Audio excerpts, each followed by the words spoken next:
লাটাগুড়ি ভিডিওর এটা হলো সেকেন্ড পার্ট। তো আমরা কি কি করলাম, কি কি ঘুরলাম, কি কি খেলাম সবটাই কিন্তু তোমাদের সঙ্গে শেয়ার করব। Hello, welcome back to my channel. তোমরা দেখছো ডেইলি ডিশ দীপ্তির আরেকটা পার্টে।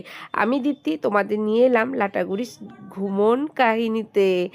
যাই হোক, দেখো আমরা যে রিসর্টটাতে এসেছিলাম সেখানে কিন্তু আমাদের বারবিকিউ হচ্ছে। তো এখানে আমরা সবাই মিলে বেশ আনন্দে গল্প করছিলাম।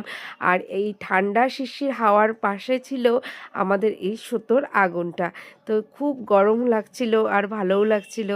আর দেখো আমাদের কিন্তু বারবিকিউ রেডি। এরপর এগুলো কাটিং করে আমরা কিন্তু খাওয়া শুরু করে দিয়েছি। বেশ ভালো লাগছিল কিন্তু খেতে। তোমরা কারা কারা পছন্দ করো এই শীতের সন্ধ্যায় বারবিকিউ খেতে? এবার চলো দেখাচ্ছি আমরা কোথায় যাচ্ছি।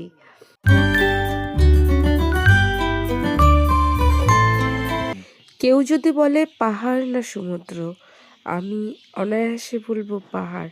কারণ পাহাড় আমি খুব রাতের অন্ধকারে ঘন জঙ্গল, দুপাশ দিয়ে ঘন জঙ্গল আর সামনে বয়ে গেছে হাই রোড। এই রাস্তা দিয়ে যাওয়ার মজাই আলাদা। সত্যি অনুভব হচ্ছিল সামনে কিছু দেখতে পাবো, হয়তো কিংবা হাতি বা কিংবা চিতা, কোনো কিছু দেখতে পাবো। কিন্তু ভাগ্যটা খারাপ ছিল, কিছু দেখতে পাইনি। যাই হোক, সেটা এত কিছু খাওয়ার পরও মনটা একটু মোমো মোমো করছে। আমার মেয়ে কিন্তু মোমো খেতে ভীষণ ভালোবাসে। ঘড়ির কাঁটা কটা বাজে তোমাদের দেখাচ্ছি। ঠিক আছে, ঘড়ির কাঁটা কটা বাজে এই দেখো, ঘড়িতে কিন্তু 5 মিনিট কম 7টা বাজে। ঠিক আছে, বেশ একটা রাত্রি হয়নি, এখন তো সবে সন্ধে। আমরা এসেছি মালবাজারে। মালবাজারে এসেছি মোমো খেতে। এই দোকানের থেকে ভেবেছিলাম মোমোটা খাবো, কিন্তু আনফর্চুনেটলি এই দোকানে মোমোটা শেষ হয়ে গেছে। এবার কি করা যায়, চলো। তো আমরা আবারও বেরিয়ে পড়লাম। তো একটু ওপরের দিকে যাওয়া যাক। তো খুব ইচ্ছে ছিল কাছ থেকে রাতের পাহাড়টা কেমন দেখবো। সবাই বলছিল একগুচ্ছ জোনাকি পোকা। তো সেই একগুচ্ছ জোনাকি পোকা দেখার উদ্দেশ্যেই বেরিয়েছিলাম। আর ভাগ্যটা এতটাই ভালো ছিল, সেই একগুচ্ছ জোনাকি পোকা নিজের চোখের সামনে এত সুন্দরভাবে দেখব সত্যিই বুঝতে পারিনি। ভীষণ ভালো লেগেছে। চলো এবার যাওয়া যাক জোনাকি পোকার উদ্দেশ্যে। পাহাড়ের গায়ে এরকম জোনাকি পোকা দেখতে কিন্তু ভীষণ ভালো লাগে। এটা কি আদৌ জোনাকি পোকা বলো?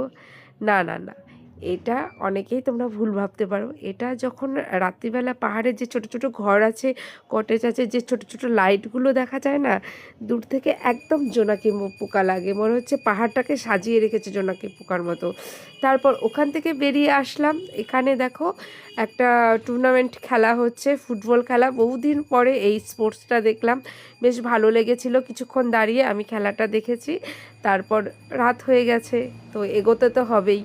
তো আরেকটা কথা বলছি যে আমি কিন্তু মোমো খাইনি। ঠিক আছে, সে মোমোটা তো এখন খেতে হবে, সেজন্য আবারও বেরিয়ে পড়লাম। ছুটছি। তো এসেছি যখন ঘুরতে, ঘুরেই তো যাব। রোজ তো রাতে বাড়িতে ঘুমাই, তো এবার ভেবেছি ঘুমাবো না, সারা রাতটাই ঘুরবো। এবার চলে এলাম মোমোর দোকানে। এই মোমোর দোকানটা মালবাজারে খুবই বিখ্যাত। এনার নামটা খুব মনে নেই। তো ইনি নেপালি। এত টেস্টি মোমো বানিয়েছিল, বলতে গেলে দারুণ। তো মোমো খাওয়া শেষ, এবার বাড়ির উদ্দেশ্যে রওনা দিলাম।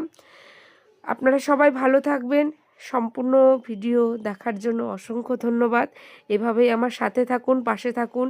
নতুন নতুন ভিডিও বানানোর জন্য আমার যে অনুপ্রেরণা জাগছে, তার সাথে আপনাদের সবাইকে অসংখ্য ধন্যবাদ এইভাবে আমাকে উৎসাহিত করার জন্য। আবারও বলছি, ভালো থাকুন, সুস্থ থাকুন। আমি আবারও আসব নতুন আরেকটি ভিডিও নিয়ে, নতুন আরেকটি জায়গা নিয়ে। তো আমার ভিডিওগুলো কেমন লাগছে অবশ্যই কমেন্ট বক্সে জানিয়ে যাবেন। তাহলে আমি আপনাদের সেই টাইপেরই ভিডিও আপনাদের দেখাবো।